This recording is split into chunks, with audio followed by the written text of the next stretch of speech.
como a gente pode enxergar que tal ser é um ser humano, ou às vezes é um corpo biológico que está com uma alma que não tem nada a ver com essa questão humana?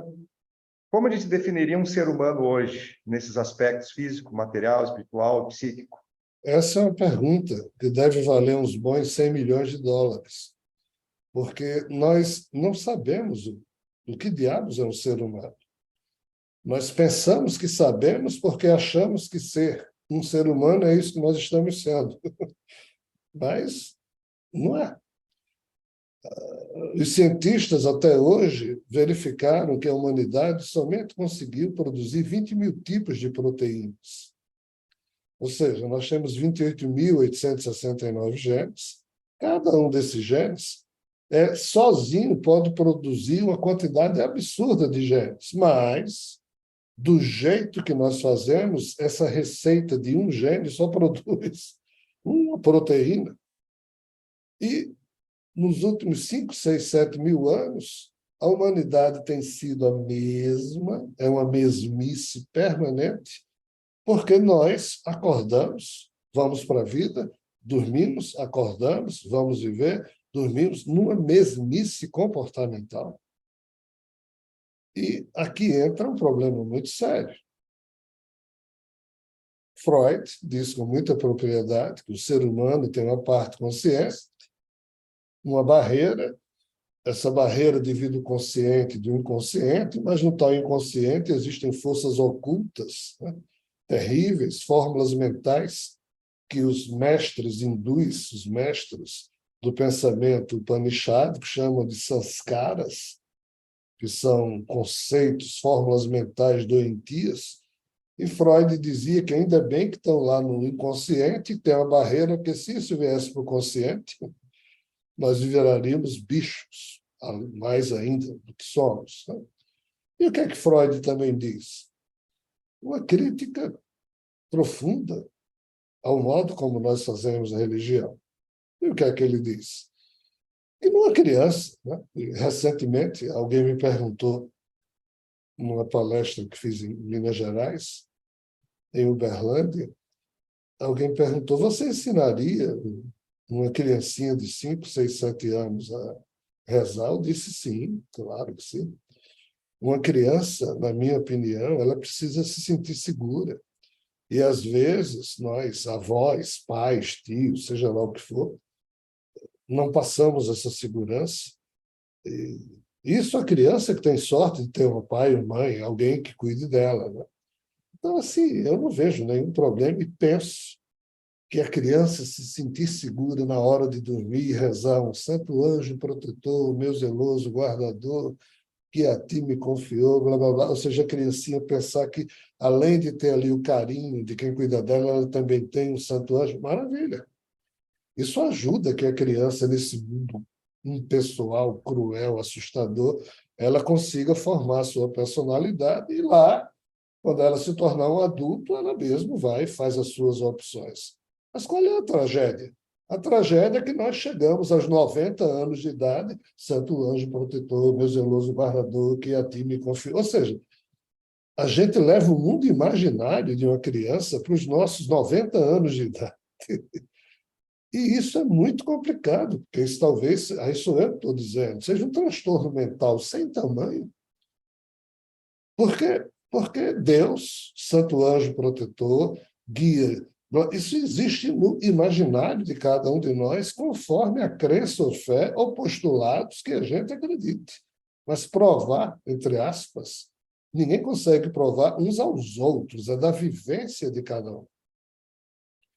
Só que as autoridades do mundo religiosas, todas têm 70, 80, 90 anos, são papas, cardeais, donos de centro espírita, pastores, blá, blá, blá. E esse pessoal vive nesse imaginário. Só que isso faliu. Isso fez da humanidade um monte de gente incapaz de gerir a própria vida, de, entre aspas, de construir ou de dar a sua contribuição à vida. E essas pessoas ainda se sentem da elite e querem dominar a vida dos outros e dizem que todo mundo tem que se comportar daquele jeito. Então, é um trabalho de gerações para que o despertar de algo mais profundo, né, sobre o sentido do que diabos significa ser um ser humano, possa efetivamente ainda ser construído no nosso campo do conhecimento, de compreensão. Eu concordo plenamente com Freud, Jung e outros que dizem que nós estamos ainda estacionados num estágio de pré-humanidade. Nós ainda não nos tornamos humanos. Na hora em que você vê homens e mulheres, né, em todos os campos da vida, em todos os quadrantes, dando exemplo a todo momento do que você não deve falar, do que você não deveria estar fazendo, do que você não deveria estar endeusando, do que você não deveria estar demonizando, na hora em que você vê a cara de pau, a mentira institucionalizada como sendo uma gestão de Estado, de países, de instituições, e você é obrigado a conviver com isso tudo. E essas figuras são as personalidades ilustres que a sociedade planetária costuma colocar num panteão e divinizá-los e torná-los ídolos disso e daquilo. Então, assim, é muito difícil nós, hoje em dia, entendermos o que é um ser humano. Eu me esforço bastante na minha condição pessoal, no âmbito da minha vida, para não aceitar que ser um ser humano é isso que eu estou sendo, ou é isso que nós estamos sendo. Eu estimo e torço para que no futuro as gerações que virão, caso consigamos escapar a esses momentos difíceis que estamos produzindo aí no campo da quase autodestruição, né, que lá na frente, seres humanos, possam fazer a pergunta e dizer, olha, ser humano é tudo, menos isso que nossos ancestrais conseguiram ser.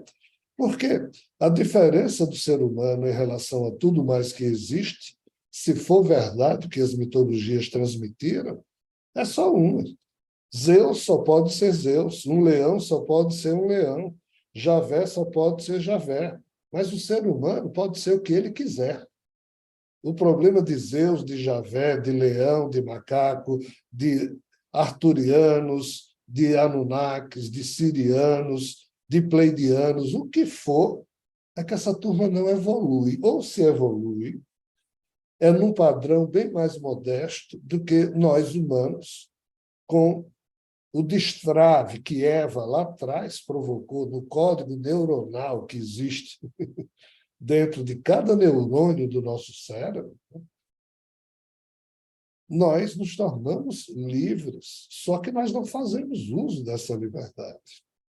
Nós, seres humanos, podemos ser ou elevar o foco do nosso eu para uma condição de monstruosidade e de bestialidade superior a qualquer monstro ou besta que possa existir, mas também o nosso eu pode, num pêndulo, movimento de pêndulo maravilhoso, se tornar alguém que existe expressando de si uma condição superior de vida que ninguém mais nesse cosmos talvez tenha.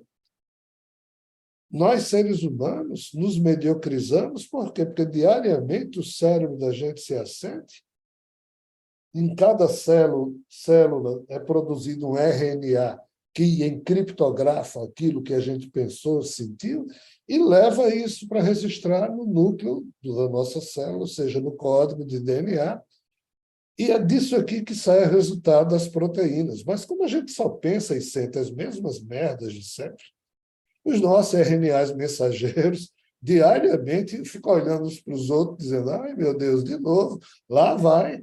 E o DNA não tem mutação que nos eleve à condição humana, é a mesma porcaria. Aí vamos dormir, enquanto esse corpo está dormindo, 500 milhões de novas células toda noite são criadas no nosso corpo. As bichinhas acordam de manhã para receber a primeira ordem, lá vem a mesma porcaria de sempre, lá. Ou seja, nós precisamos sofisticar, tornar mais complexo a amplitude das possibilidades com as quais o nosso eu se aplica na lide da vida. Mas se a gente se apequena e põe viseira e só consegue ver eu sou ista, eu só leio o livro espírita, eu só leio o livro católico, eu só leio o livro capitalista, eu só leio, assisto TV tal, TV qual, porque o viés de confirmação daquilo que vem me é agradável, é assim que a gente se apequena, penso eu. Porque o contraditório, a diversidade, ela é fundamental para que a gente amplie e produza mais proteínas, ou seja, produza mais mutações no nosso genoma. Então, assim, sinceramente, eu, enquanto Rogério, né, me esforço bastante para nunca ser o mesmo Rogério que eu estou sendo. Eu invento 1001 besteiras. E, concluindo minhas palavras, como é que eu invento essas besteiras? Sonhando. Mas por que você está falando sonhando quando o seu corpo vai dormir? Não, sonhando acordado. Ah, então você é um vagabundo, que seja.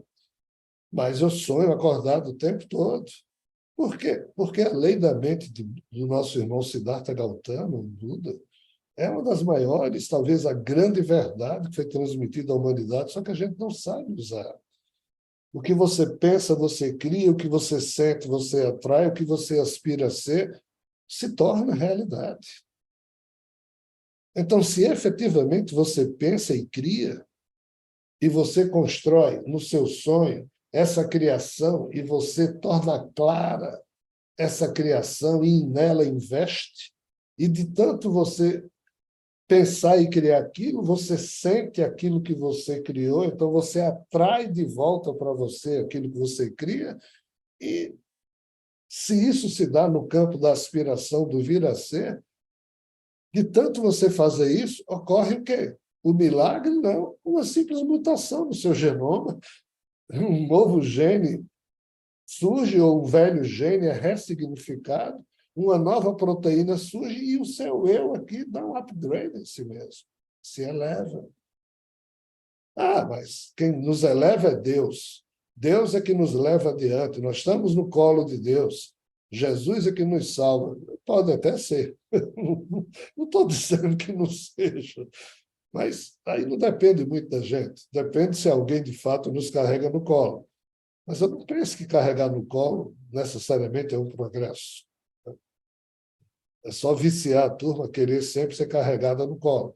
Então, eu penso que a lei do Buda, que diz, ó, Rogério, o que você pensa, o que sai de você, volta.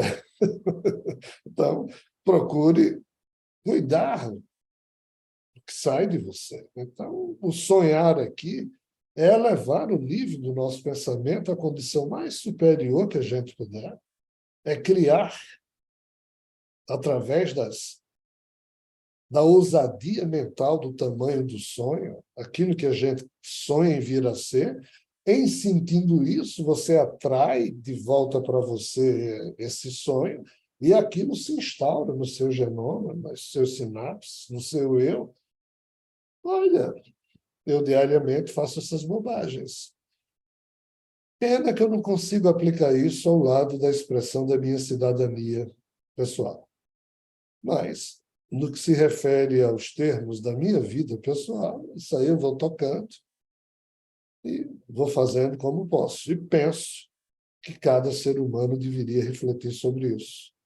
Porque é grátis, você não tem que ter guru, você não tem que estar obedecendo a ninguém, você não tem que ter intermediário entre você e o que de mais belo existe na profundeza da sua consciência, que é a presença, sim, de algo sagrado, ainda que no mundo exterior a gente se defronte com um caos, com muita coisa nojenta, mas esse talvez seja o maior segredo da vida. Qual? Que a vida é o que cada um de nós faz dela. a vida por ela mesma é impessoal. Mas nós podemos emprestar à vida beleza, senso de decência, senso de dignidade, e penso que essa é a grande contribuição que cada um de nós pode dar no âmbito da sua pequenez. Mas é preciso sonhar.